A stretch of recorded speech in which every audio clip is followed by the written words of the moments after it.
ఇందులో ప్రార్థించే బిడ్డల ఏర్పాటు కూడా అలాగే చేసి తగిన విధంగా వారిని సిద్ధపరిచి, వారి చెడుతనమంతా నీ రక్తముతో కడిగి పరిశుద్ధపరిచి, వారి మొర్రలు నీ దగ్గరకు చేరి అనేక ప్రార్థనలకు జవాబు దొరికినట్లు కృపతో సహాయము చేయమని కృతజ్ఞతా స్తోత్రాలు చెల్లిస్తూ స్తుతి మహిమ నీకే ఆరోపిస్తూ వాళ్ళు చేసే ప్రార్థనలు నీ సన్నిధికి చేరి గొప్ప జవాబులు మేము చూడాలి.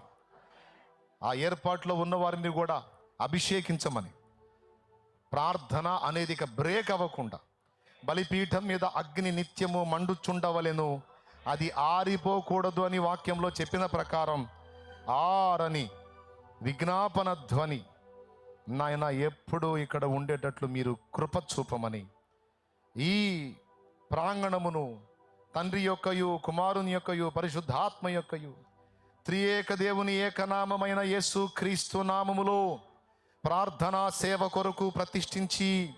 నీ పరిచర్యకాయి దీనిని మీకు యేసు నామములోనే సమర్పిస్తున్నాము తండ్రి. ఆమేన్.